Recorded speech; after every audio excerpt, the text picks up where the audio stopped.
nous bénissons le nom du Seigneur pour son œuvre dans notre famille et nous lui rendons toute la gloire au nom de Jésus. Ce matin, nous avons un thème fort important, ma maison, foyer du Saint-Esprit. Alléluia.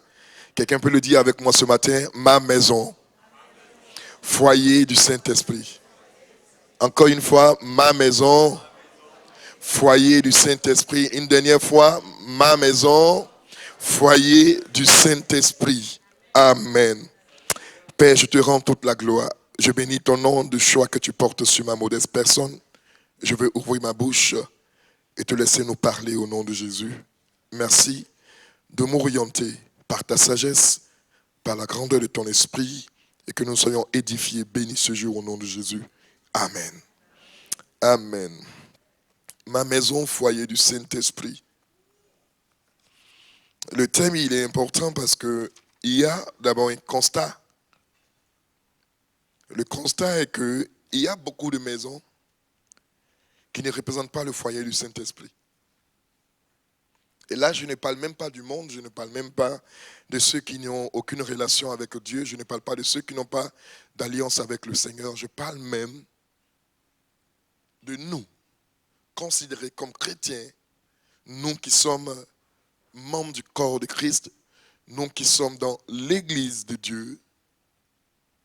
Malheureusement, le constat est que il y a des maisons, il y a des familles où le Saint-Esprit ne se retrouve pas. Pas parce qu'il ne veut pas se retrouver dans ces maisons, mais parce que ceux qui composent ces maisons, qui composent ces familles, ne l'invitent pas. Il arrive aussi des familles où le Saint-Esprit est invité, mais il n'est pas reçu. Je vais vous donner cette image. Quelqu'un toque à votre porte, vous lui ouvrez la porte, il entre dans votre maison, il arrive au salon, il est toujours debout. Il attend que vous lui disiez de s'asseoir avant qu'il ne s'assoie pour vous donner les nouvelles. Mais vous le laissez debout et vous rentrez dans votre chambre à coucher. Et pendant ce temps, il reste debout 10 minutes, 20 minutes, 30 minutes, 1 heure. Vous lui avez ouvert la porte de la maison, il est rentré. Vous l'avez accepté chez vous, mais vous ne l'avez pas reçu. Quand il est fatigué de s'arrêter, il connaît le chemin par lequel il est rentré. Il sort de la maison. Malheureusement, la vie de beaucoup est ainsi. Ils ont accepté le Saint-Esprit, mais ne l'ont pas reçu. Le recevoir, c'est de le faire asseoir, lui donner les nouvelles et entendre les nouvelles qu'il apporte. Parce que je veux dire à quelqu'un que le Seigneur fait de nous des partenaires, dit partenaires. Et dans le partenariat qui nous lie au Saint-Esprit, c'est un échange mutuel, une confidentialité. Malheureusement, beaucoup de maisons ne nourrissent pas cette confidentialité. C'est pourquoi des choses qui normalement ne doivent pas nous fatiguer, nous fatiguent. Des choses normalement qui ne doivent pas prendre le dessus sur nous, prennent le dessus sur nous. Pourquoi? Parce qu'on ne permet pas au Saint-Esprit de s'exprimer. On ne le reçoit pas. Et ce matin, le Seigneur veut nous conduire dans cette thématique, veut nous conduire dans cet enseignement pour nous donner de savoir comment partager avec le Saint-Esprit, comment le recevoir et comment faire de lui membre intégral de notre famille pour qu'il guide notre famille au nom de Jésus. Amen. L'Église, ma famille, ça a toujours été une soif du Seigneur depuis la création du monde d'établir une famille qui porte son nom. Depuis la création de ce monde, le désir du Seigneur est porté sur créer une famille qui porte son nom. Il a débuté avec la famille d'Adam et Ève. Elle n'a pas été agréable. Il a continué ensuite avec la famille de Noé. Ça n'a pas été. Il est allé avec la troisième famille, celle d'Abraham. Je ne cite même pas les familles intermédiaires entre ces générations. La troisième famille, celle d'Abraham. Ensuite, la famille de Isaac. La quatrième famille, la famille de Jacob, de laquelle est sortie les 12 tribus d'Israël. Ensuite, la famille de David. Et la septième génération, la septième famille, c'est la famille de Joseph, époux de Marie. de laquelle est sorti Jésus. Parce que le Seigneur veut établir une famille qui porte son nom. Et de cette famille de Joseph, Christ va naître. Et Christ va donner à Dieu, si vous me permettez ce langage, d'être exaucé. Alléluia. Christ sera la tête de la famille que Dieu cherche. Et la famille que le Seigneur désire, c'est l'Église. L'Église, c'est là la famille. Donc la quête, la soif de Dieu va être étanchée par l'Église, la famille qu'il recherchait depuis la création.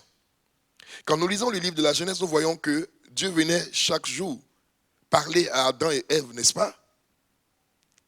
Et malheureusement, le péché a coupé cette relation, a mis fin à cette relation, à cette communion. Et le Seigneur va rétablir cette communion à partir de l'Église que nous sommes, la famille de Dieu. Et c'est pourquoi ce matin, nous allons entrer dans la famille nucléaire, celle qui devient la famille que nous sommes, l'Église. Parce que l'Église de Dieu, c'est d'abord chacun dans sa petite famille. Et c'est l'ensemble de cette petite famille qui forme la grande famille, la famille de Dieu. Alléluia. Nous allons lire un texte, Genèse 28, le verset 17. Genèse chapitre 28, le verset 17.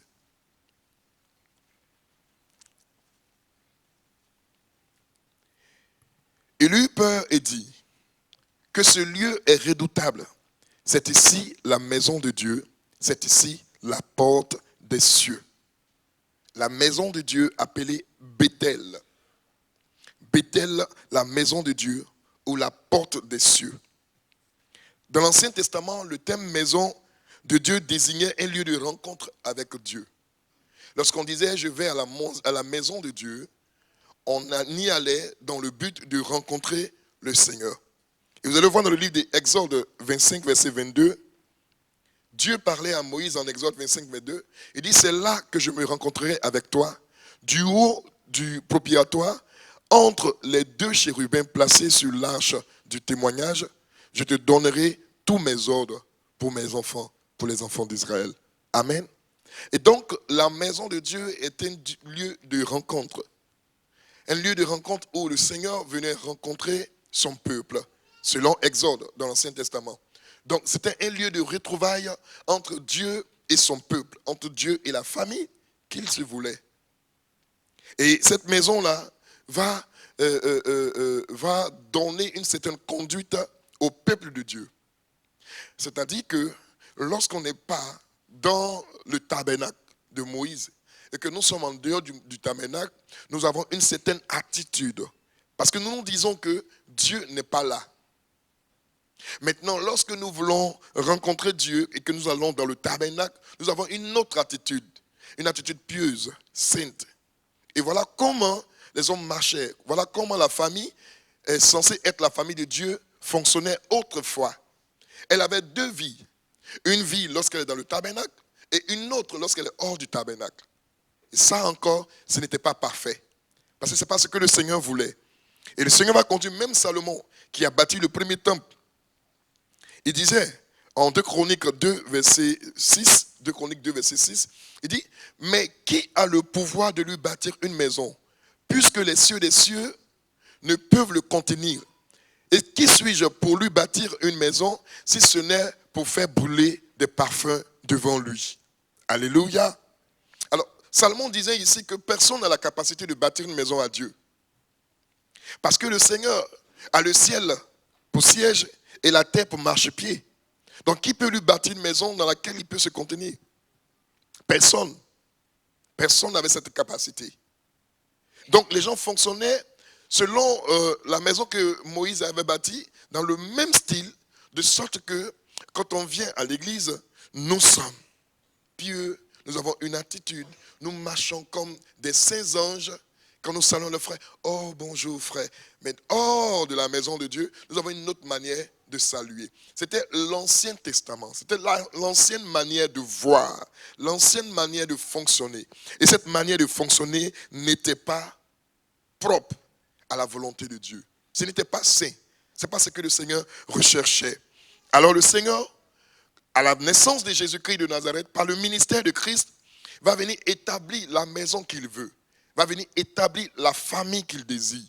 De sorte que nous n'ayons plus deux attitudes, une pour l'intérieur et une autre pour dehors, mais nous ayons une seule attitude. De sorte que là où que nous soyons, que ce soit à l'église, que ce soit hors de l'église, du bâtiment, nous ayons la même attitude par le Saint-Esprit. Et il va dire en 1 Pierre chapitre 2, le verset 5, 1 Pierre 2, verset 5, il dit, vous et vous-même, comme des pierres vivantes, édifiez-vous pour former une maison spirituelle, un saint sacerdoce, afin d'offrir des victimes spirituelles agréables à Dieu par Jésus-Christ. Alléluia. Le Seigneur va venir mettre un thème à l'ancienne baptiste. Il va mettre un thème à l'ancienne maison, à l'ancien fonctionnement, pour nous donner un nouveau fonctionnement, une maison vivante. Et cette fois-ci, il dit, cette maison vivante n'est pas une maison faite par les mains d'hommes. Ce n'est pas une maison bâtie avec des briques. Mais c'est une maison que lui-même, il bâtit dans notre corps. De sorte que nous soyons cette maison forte, cette maison vivante, cette maison pure, sans tache, dans laquelle lui, Dieu, il trouve plaisir à habiter. Alléluia. À habiter. Et il le dit en Éphésiens 2, le verset 22, il dit, en lui, vous êtes aussi édifiés pour être une habitation de Dieu en esprit. Alléluia. Donc nous sommes devenus une habitation de notre Dieu en esprit. Cela veut dire que nous n'avons plus une attitude pieuse ou sainte seulement lorsque nous nous rassemblons en communauté, en église. Mais notre comportement, notre attitude sainte et pieuse n'est pas seulement dans l'église, mais elle doit être aussi visible plutôt dehors. Pourquoi? Pour la simple raison que nous devenons désormais nous-mêmes le temple de Dieu. Avant de continuer, je veux partager avec vous quelque chose qui a attiré mon esprit lorsque je méditais le livre des Psaumes, où David pouvait, par son attitude, nous donner une sorte de révélation, une sorte de prophétie de ce qui est aujourd'hui confirmé par le livre de 1 Pierre. David le disait dans le psaume 63. Le psaume 63, à partir du verset 1. Lorsque David était confronté à une rébellion causée par son fils Absalom, et que David a pris la fuite, il a laissé son trône, il a laissé tous ses privilèges et il a pris la fuite. Vous savez, cette histoire nous amène à comprendre quelque chose de fort. Comment les enfants ont-ils été éduqués jusqu'à devenir rebelles à leurs parents? Et David va fuir, il va laisser son trône de majesté, d'honneur, et il va se retrouver dans le désert avec une poignée de personnes qui lui restent fidèles. Et il dit, lorsqu'il était dans le désert de Juda, « Oh Dieu, tu es mon Dieu, je te cherche. Mon âme a soif de toi. Mon corps soupire après toi. Dans une terre desséchée, une terre aride desséchée, sans eau. Ainsi, je te contemple dans le sanctuaire pour voir ta puissance et ta gloire. » Amen. Lisons bien ce texte et puis comprenons-le dans sa profondeur. David a fui parce qu'il ne voulait pas livrer bataille contre son fils. Et si même il livrait bataille contre son fils, il ne voulait pas avoir ses mains entachées du sang de son fils. Dans d'autres termes, il a perdu parce que ton fils se rebelle contre toi, c'est déjà un échec. Il se retrouve dans un désert. Et regardez les qualificatifs de ce désert. Une terre aride, desséchée, sans eau. 3 mots qui disent la même chose pour exprimer la difficulté et la douleur d'avoir perdu quelque chose de cher, de fort et de sacré. Est-ce qu'il t'arrive quelquefois, lorsque tu ne sens plus la présence de Dieu, de te sentir la douleur en toi? Frères et sœurs, quand tu ne sens plus la présence de Dieu et que ça ne te dit rien, je veux te dire simplement que tu as rétrogradé. Même si tu es responsable dans l'église. Parce que l'absence de Dieu doit créer en toi un chagrin véritable. Et David se sentait abandonné. Et il avait soif de Dieu. Et il disait, je te cherche. Mon âme a soif de toi. Mon corps soupire après toi. Mais il a dit une phrase qui est une révélation. Il dit, je veux te contempler dans le sanctuaire afin de voir ta puissance et ta gloire. La prière de David était que pour reconquérir son trône, pour reconquérir sa position de roi, il lui était forcément prioritaire de trouver la présence de Dieu. Car c'est Dieu qui établit. Et si tu n'as pas la présence de Dieu, tu ne peux pas être établi. Alors David, cherchant la présence de Dieu, il dit, je veux te contempler dans le sanctuaire. Or, nous savons que dans le désert, il n'y avait pas de sanctuaire. David avait fui. Amen. Il avait fui. Il n'avait même pas fui avec l'âge. Donc il parle de quel sanctuaire? Il dit, je veux te contempler dans le sanctuaire afin de voir ta puissance et ta gloire. David nous disait de manière prophétique que je veux te contempler dans ma vie, en moi.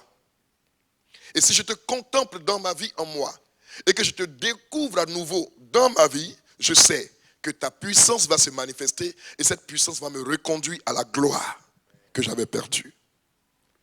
Je veux dire à quelqu'un, si tu es confronté à certaines difficultés, à certaines situations qui représentent une sorte de perte de gloire, cherche à contempler le Seigneur dans ta vie. On pourra prier pour toi, on pourra te soutenir, on pourra gêner pour toi. Mais si toi-même tu n'arrives pas à contempler la présence de Dieu dans ta vie, il te sera difficile de reconquérir la gloire perdue. Quelqu'un dit Amen? Amen. Amen. La maison de Dieu, c'est nous. Hébreux 3, verset 1. La maison de Dieu, c'est nous. L'église de Christ est vivante. C'est pourquoi, frères saints, qui n'avaient pas à la vocation céleste, considérez l'apôtre et le souverain sacrificateur de la foi que nous professons. Amen. La maison de Dieu, c'est nous. Désormais, quand tu marches, tu dois comprendre que tu es le temple de Dieu. Et parce que tu es le temple de Dieu, tu ne dois plus te permettre certaines choses. Tu ne dois plus te permettre certains écarts. Pourquoi? Parce que tu es le temple de Dieu. Et lorsque tu es le temple de Dieu, tu fais attention à ce que tu dis, à ce que tu poses comme action. Personne ne voit Dieu. Dans ce monde, le monde ne voit pas Dieu. Mais le monde doit constater Dieu au travers de toi. On ne voit pas Dieu, mais nous avons la capacité de révéler Dieu. Le livre de Romains chapitre 8, le verset 19 dit, le monde attend avec un ardent désir la révélation des fils de Dieu. Ça veut dire que quand le monde recherche Dieu, le monde espère voir Dieu dans la vie des fils de Dieu que nous sommes. Alléluia. Et lorsque nous avons la capacité de révéler Dieu, nous répondons aux besoins du monde. Et nous devenons une solution pour le monde. Église de Dieu, je vais poser une question à l'Assemblée. Est-ce qu'en dehors de la communion fraternelle, en dehors du culte du dimanche, en dehors des réunions du soir, est-ce que quand tu es hors du bâtiment que voici, est-ce que dehors, en toi-même, tu es convaincu que tu représentes Dieu? C'est là la question. Alléluia. 2 Corinthiens chapitre 6, le verset 16 dit, j'habiterai et je marcherai au milieu d'eux. Quel rapport y a-t-il? 2 Corinthiens 6, verset 16. Il dit, quel rapport y a-t-il entre le temple de Dieu et les idoles? Car nous sommes le temple du Dieu vivant, comme Dieu l'a dit. J'habiterai et je marcherai au milieu d'eux. Je serai leur Dieu et ils seront mon peuple. J'habiterai et je marcherai au milieu d'eux. Je serai leur Dieu et ils seront mon peuple. Nous aspirons tous à faire partie de la famille de Dieu. Et lorsque nous rentrons dans la famille de Dieu, nous devenons nous-mêmes le règne de Dieu. Alléluia. Nous devenons nous-mêmes le règne de Dieu. Car là où règne le Saint-Esprit, là règne une constance dans la prière. Alléluia. Regardez Jésus, notre modèle. Tôt le matin, il était en prière. Tout le temps de sa vie, il était constamment en prière. Et maintenant, je vais rentrer profondément dans ma maison, le foyer du Saint-Esprit. Le foyer dans le dictionnaire parle de chaleur, mais ça parle aussi d'habitation. Et le Saint-Esprit est le symbole du feu, n'est-ce pas? Le feu plutôt symbolise le Saint-Esprit.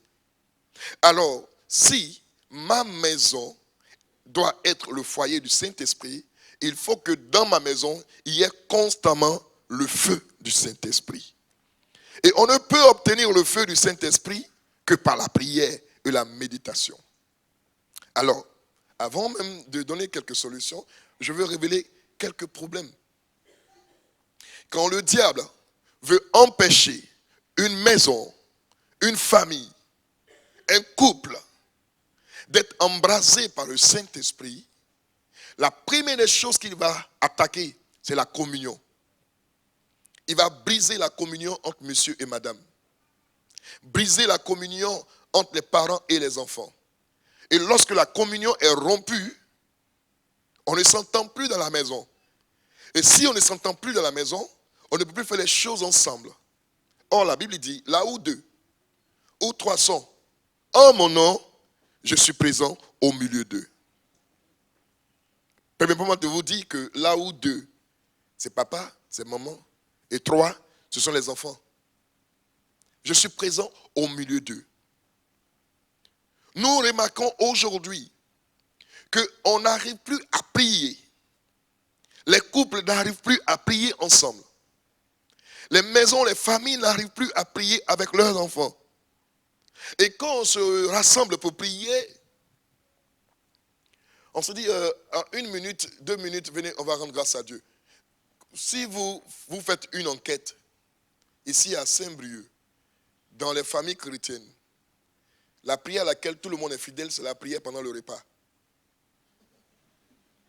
Ils auront béni le repas. Ça, c'est la prière à laquelle tout le monde est fidèle. Mais rares sont les familles qui se mettent ensemble, qui prennent ne serait-ce que 30 minutes avec leurs enfants pour prier. Mais c'est la prière qui est ton bouclier. C'est la prière qui est la force de ton foyer. C'est la prière qui maintient le Saint-Esprit. La nourriture du Saint-Esprit, c'est la prière. Il se nourrit de la prière. Plus un couple prie, une famille prie, le Saint-Esprit travaille. Hier, nous partageons un enseignement sur embrasé par le Saint-Esprit. Et nous disions que lorsque nous prions, nous sommes constamment à la recherche, à la quête du Saint-Esprit, la dose ou l'onction du Saint-Esprit s'accroît. Une maison qui prie, une maison où il y a la prière, une maison où il y a la prière, vous allez voir que l'entourage va commencer à rechercher le Seigneur. Parce que la prière émet une sorte d'onde. Lorsqu'on prie, on influence notre voisinage. Il y a des gens que nous pouvons gagner au Seigneur sans même leur parler du Seigneur. Juste parce que chez nous, à la maison, nous intercédons pour notre quartier. Nous prions pour notre quartier. Je vous donne un témoignage de quelqu'un qui a confessé. Un spirit qui était hautement élevé dans la sorcellerie. Et vous savez, il disait que, peut-être c'est des choses auxquelles vous ne croyez pas, mais c'est des choses qui existent. Et ce monsieur-là, chaque fois qu'il allait dans leur réunion occulte, il traverse les quartiers. Soit il se transforme en oiseau, il se transforme en quoi? Il traverse les quartiers. Mais il dit que lorsqu'il traverse les quartiers, il y a des quartiers où il voit des colonnes de feu qui s'élèvent des toits jusqu'au ciel. Donc ça devient comme des feux tricolores. Et ces colonnes de feu, ils ne peuvent les traverser, donc il les contournent. Et lorsque cette personne a été délivrée, qu'elle a confessé Christ et qu'elle a rendu ce témoignage, elle dit que ces maisons où il y avait des colonnes de feu qui s'élevaient des toits jusqu'au ciel, c'était des maisons où on priait le Seigneur. Des maisons où la prière était fervente. La Bible dit prier sans cesse. Prier sans cesse, ça veut dire qu'il ne faut pas définir forcément un temps pour prier. Mais il faut être constamment dans la prière, même en dormant. Moi, j'expérimente cela. J'espère que vous l'avez déjà expérimenté. Tu gardes ton esprit en éveil dans la prière, tu dors. Et tu dors, ton esprit est constamment en prière. Alléluia. Vous savez, très souvent, certains font des songes qu'ils oublient, n'est-ce pas? Puis ils se demandent, qu'est-ce qui se passe? Je fais des songes, je n'arrive pas à me réveiller et me rappeler. En fait, c'est parce que tu ne pries pas fortement. Tu ne pries pas véritablement. Parce que quand tu développes une relation avec Dieu dans la prière, tu n'oublies pas tes songes. Alléluia. Gloire à Jésus. Maintenant, lorsque une famille ne prie pas, le monde va s'installer dans le foyer. Et lorsque le monde va s'installer dans le foyer, le monde va commencer à diriger la famille qui est censée être la famille de Dieu. Le monde sera maintenant maître de ce foyer. Et le Saint-Esprit, je vous le dis, le Saint-Esprit est très sensible. Le Saint-Esprit ne vient pas pour combattre. Il vient juste pour te fortifier, il vient juste pour orienter, pour te maintenir dans la présence de Dieu. Donc, il y a des combats que nous-mêmes nous créons. Alors, il faut les régler nous-mêmes. S'il arrive que tu n'arrives plus à parler correctement à ton épouse ou à ton époux, il est important de fléchir les genoux. Les plus grandes victoires s'obtiennent non pas par les épées, mais les plus grandes victoires s'obtiennent à genoux. Lorsque les genoux noircissent, c'est la meilleure des armes que l'on déploie. Ma maison, foyer du Saint-Esprit, signifie simplement, en petit point 1, craindre Dieu avec toute sa maison. Actes chapitre 10, verset 1 à 2. Actes chapitre 10, verset 1 à 2. Il y avait à Césarée un homme nommé Corneille, centenier, dans la cohorte dite italienne. Cet homme était pieux et craignait Dieu avec toute sa maison. Il faisait beaucoup de monde au peuple et priait Dieu continuellement. Amen. Des éléments forts ici que je sors de ce verset, c'est qu'il craignait Dieu avec toute sa maison. Il ne craignait pas Dieu seul. Il craignait Dieu avec toute sa maison. Josué pouvait dire en son chapitre 24, le verset 15, il dit, si vous voulez adorer les dieux que adoraient vos pères autrefois derrière l'eau là-bas, moi et ma maison, nous servirons le Seigneur. Moi et ma maison, nous craindrons Dieu. Quel est le constat de nos familles chrétiennes aujourd'hui? Papa peut aimer le Seigneur et maman non. Maman peut aimer le Seigneur et papa non. Papa et maman peuvent aimer le Seigneur, mais les enfants non. Et je le disais hier, on n'a pas nous-mêmes, nous n'avons pas, nous ne développons, excusez-moi le français, nous ne développons pas. Ah. Amen. Gloire à Dieu. Donc, nous ne développons pas nous-mêmes une relation spirituelle avec nos enfants et nous nous cachons derrière des propos que je disais hier. C'est une crise d'adolescence. Il faut les laisser. Ce sont des enfants, ils vont comprendre. Non. Ils vont comprendre. Mais ce n'est pas normal que papa et maman craignent Dieu et que les enfants n'arrivent pas à craindre Dieu. Ce n'est pas possible. Laissez-moi vous dire, lorsque Satan veut s'attaquer à une famille, il cherche toujours une ambassade, il cherche toujours un allié. Si dans ta maison, tu pries avec ta femme, ça va, Satan va trouver pour allier vos enfants. Et quand il va tourmenter vos enfants, ça va remonter à vous. Et ça peut vous fragiliser. Alléluia. Il est dit en Proverbe 22, verset 6. Instruis l'enfant selon la voie. Proverbe 22, verset 6. Instruis l'enfant selon la voie qu'il doit suivre. Quand il grandira, il ne s'en détournera pas. Donc, d'où la responsabilité des parents d'instruire les enfants selon la voie qu'ils doivent suivre. Hier, je le disais, si ton enfant fait une crise d'adolescence, il faut lui faire une crise d'adulte. Alléluia. C'est le fait qui aiguise le fait. Donc, crise contre crise, qui va vaincre?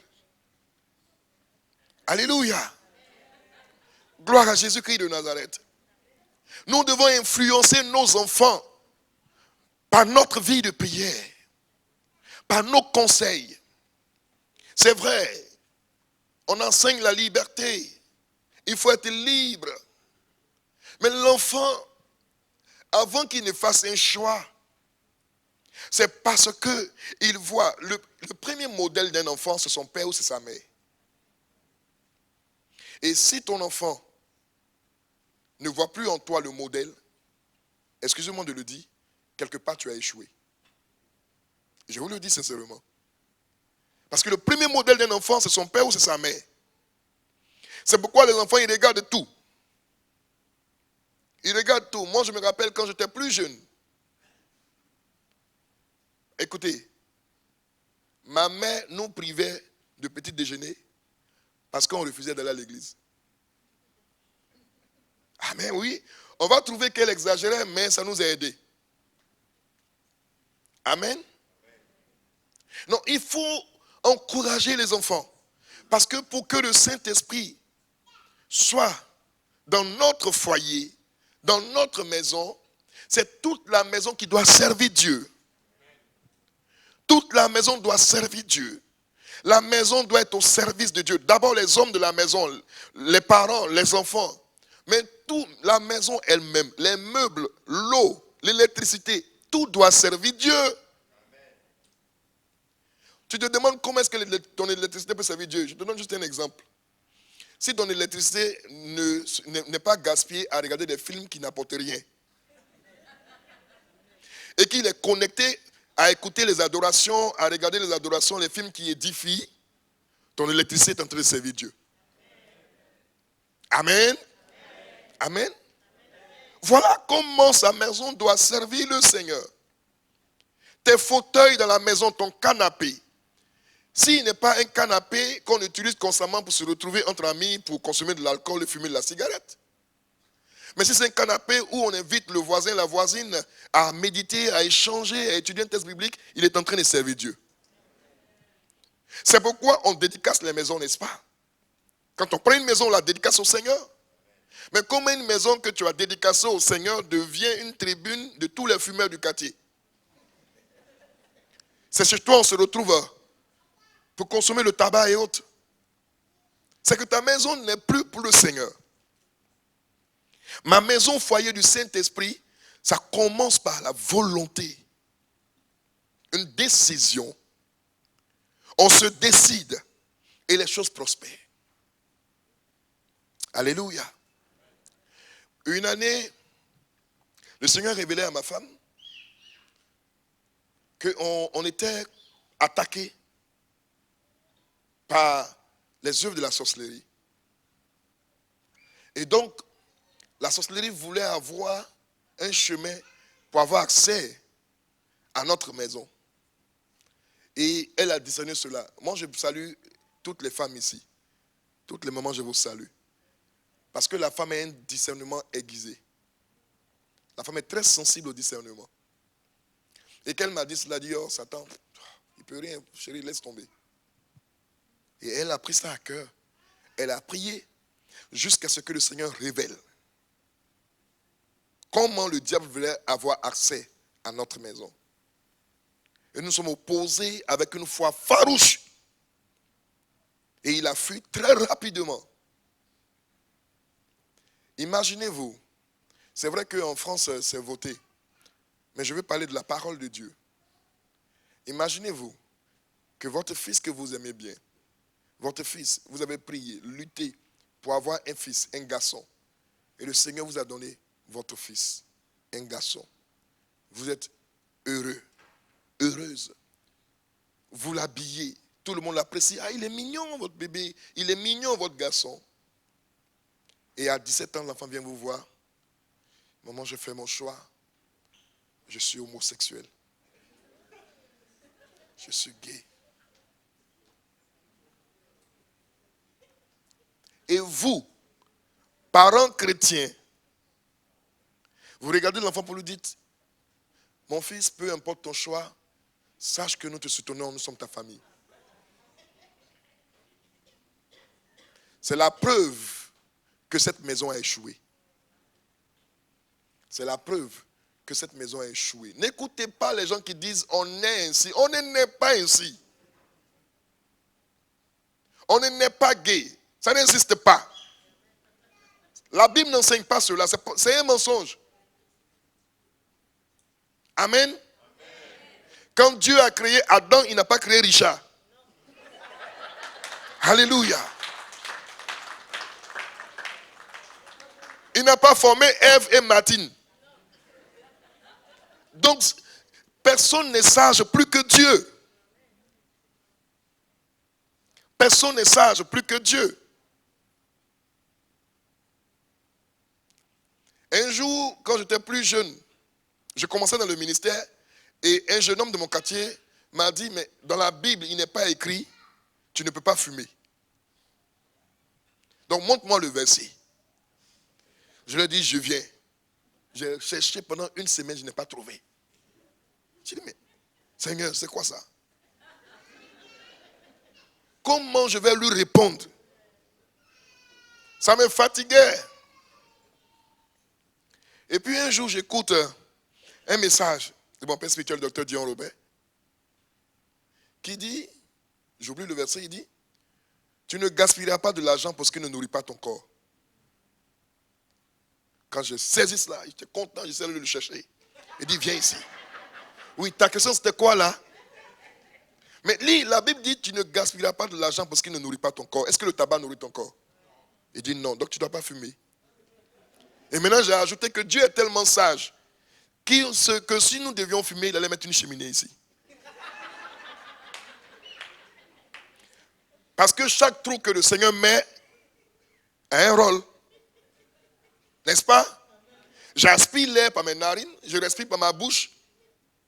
Donc, il fallait au moins une cheminée là pour que la fumée puisse sortir. Gloire à Jésus-Christ de Nazareth. Alléluia. Amen. Nous devons donc travailler pour que notre maison soit un lieu où le Saint-Esprit repose. Et puis que cela soit ainsi, deuxième point, il faut prendre soin des siens. Il faut prendre soin des siens. Prendre soin de sa famille. 1 Timothée chapitre 5, verset 8. La Bible dit, 1 Timothée 5, verset 8, si quelqu'un n'a pas soin des siens, et principalement de ceux de sa famille, il a régné la foi et il est pire qu'un infidèle. Ah, est-ce qu'on peut le dire ensemble, s'il vous plaît? Est-ce qu'on peut déclarer ce verset ensemble? On peut le lire ensemble, s'il vous plaît. 1, 2, 3.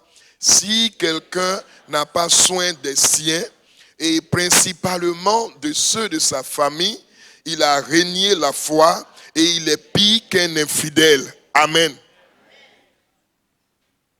Est-ce que vous comprenez ce que ça veut dire? Alléluia. Ne dites pas que le salut est personnel. Donc un jour, il va comprendre le Seigneur.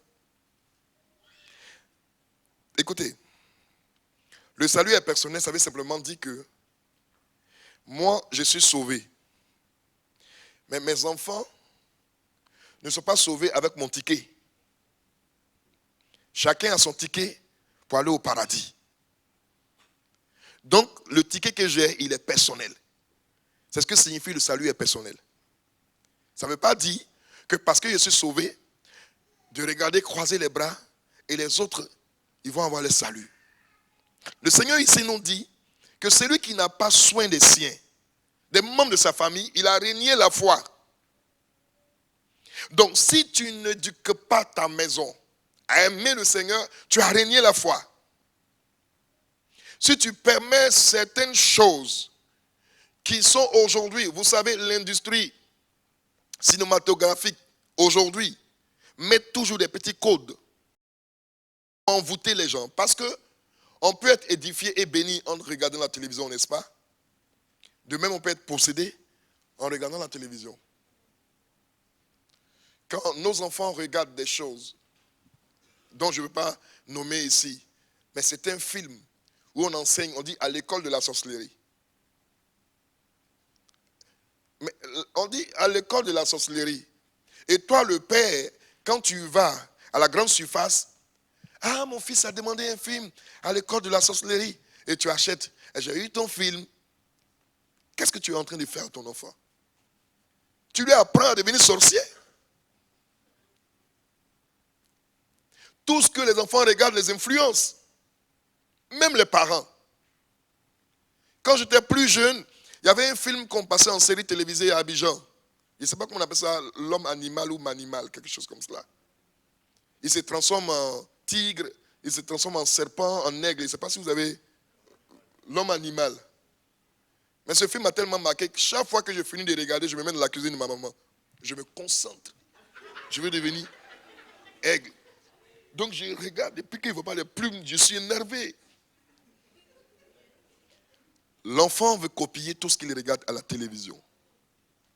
Prendre soin des siens, c'est de leur priver des choses qui peuvent être nuisibles pour eux. Ne fais pas plaisir à ton enfant parce qu'il pleure. Mais ce qu'il demande, si tu sais que ce n'est pas bon pour lui, tu ne lui donnes pas. Alléluia. Tu ne lui donnes pas.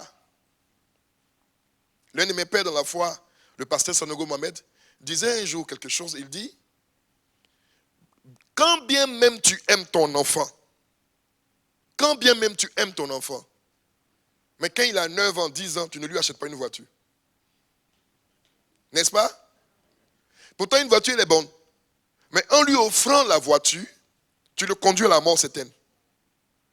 C'est pourquoi la Bible dit, aussi méchant et mauvais que vous êtes, si vous savez donner de bonnes choses à vos enfants, à plus forte raison, moi, votre Père dans les cieux.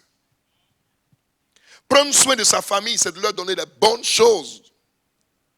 Leur donner les bonnes choses.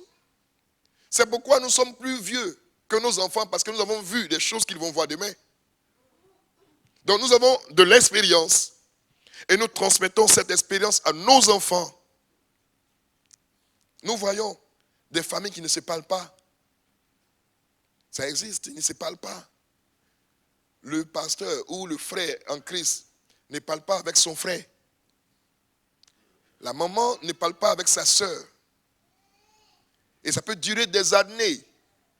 Pourtant, le dimanche, on vient chanter à l'église. On chante quel Dieu? On vient danser. On vient célébrer, mais on célèbre quel Dieu? Si nous ne sommes pas capables de parler. Écoutez, la Bible est tellement claire.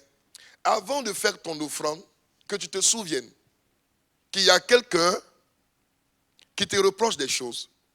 Même pas celui-là qui te reproche même. Mais qui te reproche quelque chose. Tu te souviens qu'il y a quelqu'un vraiment avec qui tu es en conflit. Il dit, dépose là ton offrande. Et va te réconcilier avec la personne. Et après, viens faire ton offrande. Parce que l'offrande est un culte. L'offrande est une adoration. Ça ressemble un peu à quelqu'un qui veut entrer dans le lieu très saint du tabernacle de Moïse, alors qu'il a la vie souillée. Vous savez ce qui se passe? Il meurt là-bas. Amen. Vous savez bien comment ça fonctionnait le tabernacle. Le souverain sacrificateur lui-même, avant d'avoir accès au lieu saint, on lui mettait des clochettes et une longue corde qui allait jusque dehors. Parce que c'est un lieu sacré. Si tu entres dans le lieu souillé, que tu meurs, qui est digne d'aller chercher ton corps? De peur de mourir aussi, c'est par la corde de dehors, on va te tirer pour enlever le cadavre.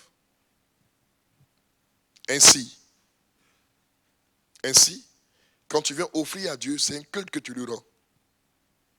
Et cette adoration doit être une adoration pure, sans tache. C'est pourquoi il faut pardonner, sans même qu'on te demande pardon. On entend souvent que quelqu'un dit, j'ai pardonné mais je n'ai pas oublié. Aussi longtemps que tu n'as pas oublié, tu n'as jamais pardonné. Le Seigneur lui-même l'a dit en Jérémie, il dit, je ne me souviendrai plus de vos iniquités. Si Dieu n'arrive plus à se souvenir de ton péché, pourquoi toi tu te souviens encore du mal qu'on t'a fait? Ta maison ne peut pas être ainsi le foyer du Saint-Esprit. Alléluia. Il faut qu'on ait de l'impact. Lorsque notre maison devient le foyer du Saint-Esprit, où le Saint-Esprit règne, nous devons avoir de l'impact dans notre grande famille. Nous devons influencer nos cousins, nos cousines, nos oncles, nos tantes. Ils doivent gagner. Celui qui est constamment en prière, il dégage une onction à telle enseigne que même quand il salue quelqu'un, la personne n'arrive plus à dormir. Le soir, le Saint-Esprit le visite. Alléluia. Et c'est pourquoi il est important, comme je l'ai dit tout à l'heure, d'avoir une vie de prière, une vie constante, une vie de prière. Constamment prier. Pour demander au Saint-Esprit de te revêtir, de te remplir constamment, de sorte que tu sois une flamme de feu. Amen. J'espère que pendant que je suis en train de parler du Seigneur, tu entres dans ton esprit et tu vois toutes les personnes avec qui tu n'es pas en accord. Pour leur demander pardon. Car ton maître, ton modèle, Jésus sur la croix a dit, Père, pardonne-leur, car ils ne savent pas ce qu'ils font. Le premier jour que j'ai lu ce texte, ça m'a scandalisé. Il dit, mais tu ne peux pas dire aux adultes, aux vieilles personnes qui sont en train de te tuer, qu'elles ne savent pas ce qu'elles font. Mais à la vérité, le Seigneur ne regarde pas, il ne se focalise pas à la chair. Il regarde à l'esprit qui est derrière, qui motive l'action mauvaise d'une personne envers nous. Quand il a dit à Pierre, arrière de moi Satan, il ne parlait pas de Pierre, il parlait de l'esprit qui endormait Pierre. Donc quand quelqu'un t'insulte, quand quelqu'un te fait du mal, ne sois pas focalisé sur la personne, mais regarde plutôt l'esprit qui motive l'action de la personne. Car nous n'avons pas à lutter contre la chair et le sang, dit Éphésiens, mais contre les principautés, les dominations, les esprits méchants dans les lieux célestes. Alléluia. C'est ce que la Bible dit en Éphésiens 6. Donc il est important que chacun comprenne que lui qui te cause du tort, il est lui-même victime. Parce qu'il est utilisé par le diable. C'est pourquoi chez nous à Abidjan, dans nos assemblées, on est interdit de prier contre les sorciers pour qu'ils meurent. Mais ça, c'est une prière que les gens aiment, les Africains. Retour à l'envoyeur. Feu sur feu. Mais imaginez un instant que Dieu fasse retour à l'envoyeur. Nous tous, on est morts. Alléluia. Gloire à Jésus.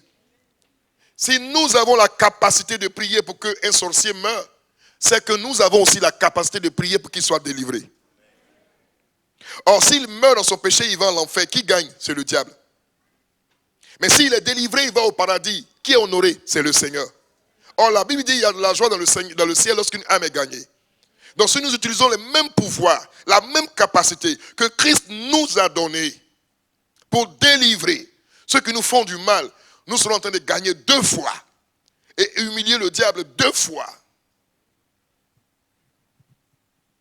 Tout récemment, je disais aux chrétiens à l'église d'Abidjan que le grand prophète Élisée, l'homme qui allait obtenir la double portion de l'onction sur la vie d'Élie, l'homme qui a fait plus de miracles que le prophète Élie, le grand Élisée est mort malade.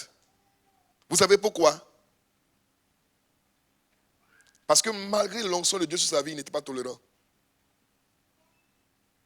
Des enfants se sont moqués d'Élisée. Parce qu'il était chauve. Ils se sont moqués d'Élisée. Et qu'est-ce qui s'est passé? Élisée a été choqué. Il a invoqué, par l'onction de Dieu sur sa vie, par l'alliance qu'il a avec Dieu, il a ordonné que les loups apparaissent. Et les loups sont sortis de nulle part. Et ils ont mangé les enfants. À cause de sa colère. Amen. Un enfant est une innocente personne. Mais les enfants ont été jugés par la colère qu'il a ressentie lorsque ses enfants se moquaient de lui. Ils sont morts. Mais Élisée a guéri. Élisée a fait des miracles extraordinaires. Mais il est mort malade. Il n'a pas pu se guérir lui-même. Quand nous lisons la Bible, il est mort de la maladie dont il souffrait. C'est pourquoi il est important que dans la communion que nous avons avec Dieu, il faut que nous ayons le langage du Seigneur. Avant de parler, avant d'agir, posons-nous la question, quel sera l'acte que posera Christ s'il était en face de cette situation? S'il était à notre place, qu'est-ce que Christ ferait? Alléluia. Qu'est-ce que Christ ferait? Je vais terminer avant que nous prions quelques minutes pour dire que prendre soin des siens, c'est non seulement prendre soin de la famille nucléaire, mais c'est aussi prendre soin de l'Église de Dieu. De prendre soin des frères et sœurs dans le Seigneur. Vous avez des frères et sœurs qui traversent des difficultés.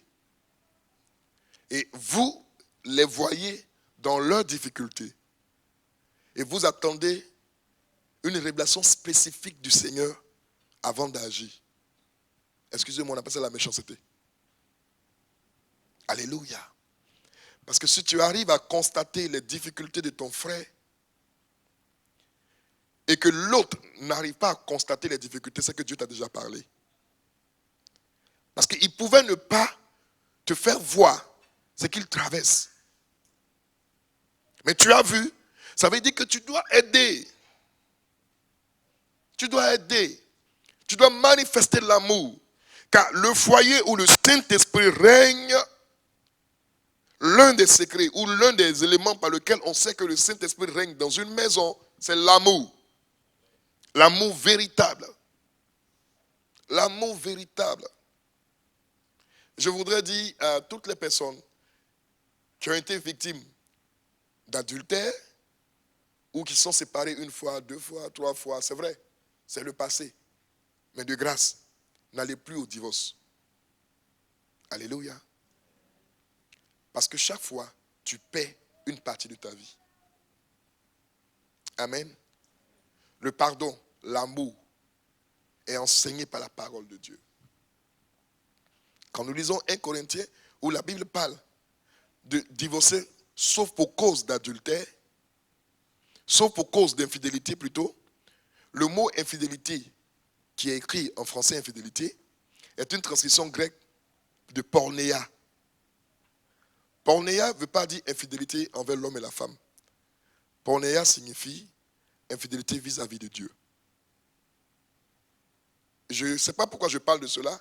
C'est tellement que le Seigneur est en train de donner un message à quelqu'un de l'assemblée. Infidélité vis-à-vis de Dieu. Ça veut dire quoi? S'il est arrivé que le diable ait manipulé ta femme pour qu'elle sombre dans l'adultère, s'il est arrivé que le diable ait manipulé ton homme, ton mari, pour qu'il sombre dans l'adultère, le Seigneur dit que tu as la capacité de le relever de là où il est tombé, de l'aider. Et de ne pas tout de suite prendre la solution du divorce. Qu'est-ce qu'on appelle infidélité envers Dieu? Infidélité envers Dieu, ça veut dire que si ton mari chrétien te fait asseoir et il dit à partir d'aujourd'hui, je ne veux plus être chrétien, moi je deviens, quoi on va dire, rosicrucien, je deviens dans les sectes pernicieuses, et que tu as prié, gêné pour qu'il change, et il est radical, il prend ses bagages, il s'en va, le Seigneur dit, tu peux divorcer. Parce que celui qui se met un, qui s'assemble avec une prostituée, devient un avec elle. Donc une telle personne qui a régné la foi et qui allait embrasser une idolâtrie et qui s'y sent à l'aise, qui s'y sent à l'aise, qui y demeure, ou une telle personne, tu n'arrives pas à la ramener au Seigneur, il n'y a pas de problème. Mais si c'est le péché de l'adultère du sexe, tu peux pardonner. Parce que nous tous, en tant qu'Église de Jésus-Christ de Nazareth, nous avons été adultères. Et Christ nous a pardonnés. Car nous sommes l'épouse de Christ.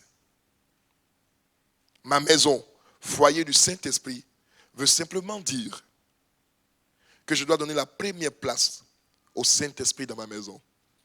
Je dois augmenter mes temps de prière avec mon épouse et mes enfants. Je dois constamment être à méditer avec eux. Je dois créer même des jeux autour de la Bible pour qu'on nous donne l'envie de la méditer et de partager et d'approfondir cela. Ainsi, le Seigneur va honorer notre maison. Ainsi, Dieu va bénir notre foyer. Ainsi, Dieu va nous étendre des opportunités. Et Dieu fera de notre famille une famille élite pour bénir d'autres familles. Que le Seigneur nous bénisse ce matin au nom de Jésus. Que sa grâce nous couvre au nom de Jésus. Que sa paix soit avec nous au nom de Jésus. Que Dieu nous aide à être des familles dans lesquelles son esprit réside. Nous voulons prier ce matin. Nous allons prier ce matin. Tu sens que ta famille n'est pas encore arrivée à ce niveau. Tu sens que ta maison n'est pas encore arrivée à ce niveau. Tu vas invoquer le Saint-Esprit ce matin et lui demander de venir prendre place. Prie le Seigneur notre Dieu. Parle à Dieu ce matin. Demande au Seigneur de venir prendre place. Demande à Jésus-Christ de Nazareth de venir conduire ta maison. De donner la sagesse à tes enfants. La sagesse à ton épouse. La sagesse à ton époux. La sagesse à tous ceux de ta maison, même ceux qui y travaillent. Que le Seigneur nous aide à être le foyer selon son cœur. Que le Seigneur nous aide à être la famille selon son désir. Prie le Seigneur notre Dieu. Parle à Jésus-Christ de Nazareth. Prie le Seigneur qu'il intervienne dans ta maison, qu'il intervienne dans ta famille, qu'il intervienne, qu'il apporte la grâce, qu'il réveille, qu'il allume le feu du Saint-Esprit dans ta maison. Que ta maison soit embrassée de la présence de Dieu. Et lorsqu'on rentre dans la maison, dans ta maison, il faut qu'on sente l'action du Saint-Esprit. Je prie que tout malade qui a accès à ta maison reçoive la guérison, sans même que tu ne pries pour lui. Que la présence de Dieu change toute chose. Que la présence de Dieu transforme toute vie. Que la présence de Dieu agrée. Elle vous donne une ligne de conduite. De sorte que les actes que vous posez soient agréés par le Seigneur. Que Dieu bénisse ta maison. Que Dieu bénisse ta maison. Que Dieu bénisse ta maison. Prie le Seigneur notre Dieu.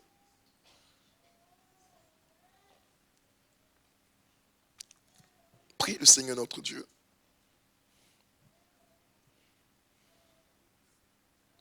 Ce matin, si tu es là, que tu es blessé par l'attitude de ton conjoint, je veux prier pour toi.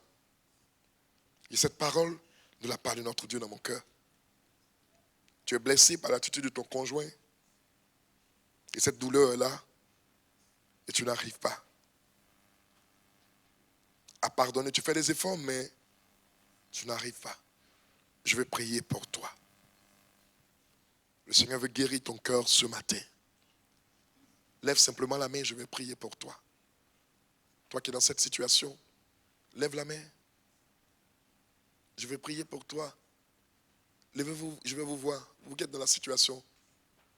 Vous pouvez vous lever, s'il vous plaît. N'ayez pas honte, levez-vous. Vous qui êtes dans cette situation, levez-vous. Je vais prier pour vous. Amen. Je vais prier pour vous. Le Seigneur veut vous faire grâce. Le diable est rentré, il a eu accès à votre maison et il vous a blessé. Ne voyez pas le conjoint qui vous a blessé. Vous voyez le diable qui a travaillé. C'est lui le seul responsable et non le conjoint. Est-ce que je peux vous demander encore une chose de plus? De faire l'effort et de venir devant, s'il vous plaît. Je vais juste prier pour vous. Notre Dieu est Dieu de réconciliation. Il nous a donné le ministère de la réconciliation. Notre Dieu est Dieu de pardon.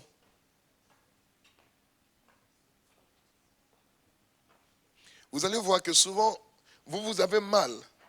Mais lui qui vous a fait le mal, il a oublié. Et vous, ce mal continue de vous torturer. Alléluia. Mettez la main simplement sur le cœur. Et vous allez répéter après moi. Vous allez répéter après moi. Est-ce que nous qui sommes assis derrière, on peut se mettre en prière, en joignant en prière pour eux? On peut simplement tendre la main vers eux? On peut simplement tendre la main vers eux? L'église priait pour les frères et sœurs. Donc soyons dans cette communion. Tendons la main vers eux. Et prions le Seigneur.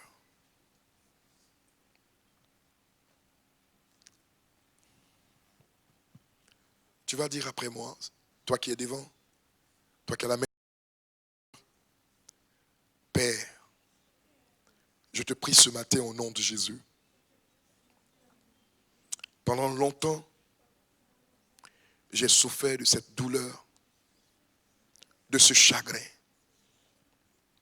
Cette douleur a même créé des occasions de maladie. Mais ce matin, je veux pardonner avec ton cœur. Je veux avoir ton cœur et pardonner avec ton cœur. La colère, la haine, le ressentiment ne doit pas être mon partage. Je prie Saint-Esprit que tu me viennes en aide. Que tu me viennes en aide. S'il te plaît. S'il te plaît. Guéris mon cœur. Guéris mon cœur. Enlève-moi cette douleur. Enlève-moi cette douleur. Et que je sois totalement rétabli. Que je sois totalement rétabli.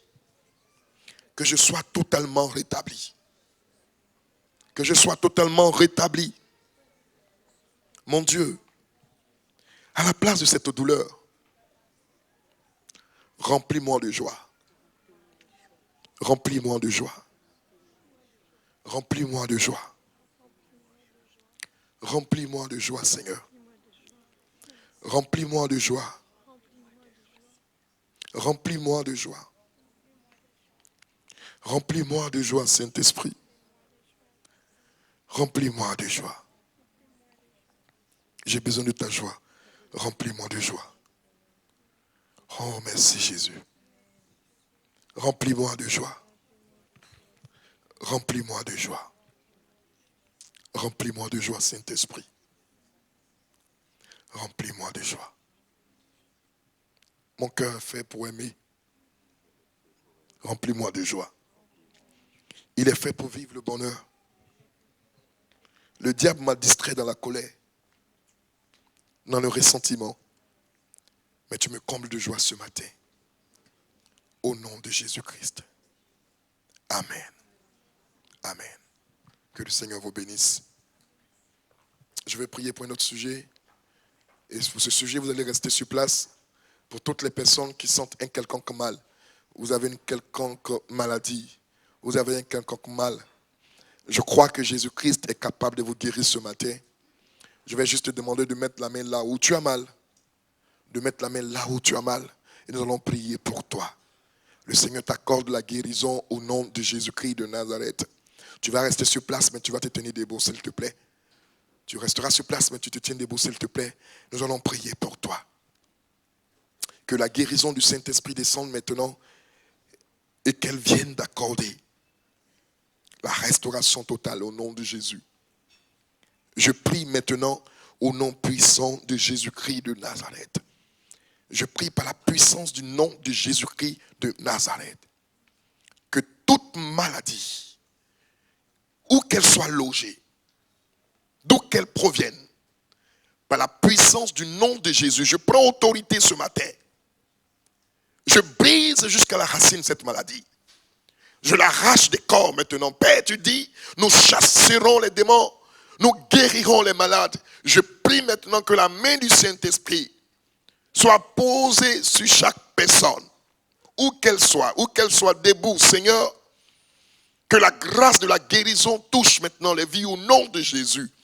La guérison touche les vies au nom de Jésus. Peu importe le mal, qu'il soit déclaré incurable. Seigneur, il n'y a rien qui ne soit au Père que tu ne peux traiter. Tout ce qui est déclaré incurable est curable à tes yeux. C'est pourquoi je déclare ce matin, au nom de Jésus-Christ de Nazareth, que la guérison soit, qu'elle soit manifestée. Qu'elle soit manifestée pour tous ceux qui ont des problèmes de cœur. Seigneur notre Dieu, que la guérison soit au nom de Jésus-Christ. Ceux qui ont des problèmes de hanches, de colonne vertébrale, peu importe le mal, Seigneur, je déclare ce matin que la guérison soit au nom de Jésus-Christ de Nazareth. Je renvoie ces maladies dans les lieux arides. Je déclare la restauration divine. Je déclare la guérison divine. Je déclare la paix du Seigneur au nom de Jésus-Christ de Nazareth. God Ibrahim to shala katsafa. Et redede don satiri katafan de Ibrahim de losha. Rai kotobos kanti mahanta Ibrahim de lokata. Redebedebe sanda baba bayata karadosha. La grâce de la guérison descend sur ta vie. Et la paix du Seigneur s'installe en toi. Au nom de Jésus-Christ. Au nom de Jésus-Christ. Au nom de Jésus-Christ. Amen. On va s'asseoir dans la présence de notre Dieu. Je donne juste un dernier sujet de prière. Le Seigneur met à mon cœur. Il y a des gens qui sont face à des challenges ce matin. Vous êtes face à des défis depuis un moment et ces défis sont lourds. Sont lourds au-devant de vous. Vous ne vous sentez pas capable vraiment de les surmonter. Le Seigneur veut vous donner cette capacité ce matin. Parce que ces défis vous allez les surmonter au nom de Jésus-Christ de Nazareth. Alors s'il y a un quelconque défi en face de toi, que ce soit dans le domaine du travail, dans des investissements, dans l'entreprise, dans le domaine du foyer, peu importe le défi, lève simplement la main. Je prie pour toi ce matin. C'est le dernier sujet. Je prie pour toi ce matin. Peu importe le défi, comprends que la Bible dit, dans le livre de Zacharie, Zorobabel a dit, qui es-tu, grande montagne, devant Zorobabel? Je t'aplanirai et tu descendras au milieu des acclamations. Peu importe la hauteur, la grosseur, la profondeur, la largeur du défi en face de toi, ce défi tombera. Tu le surmonteras. Cet obstacle sera ôté parce que la grâce de Dieu te donne de surmonter cet obstacle au nom de Jésus-Christ. Au nom puissant de Jésus. J'invoque sur ta vie le témoignage céleste.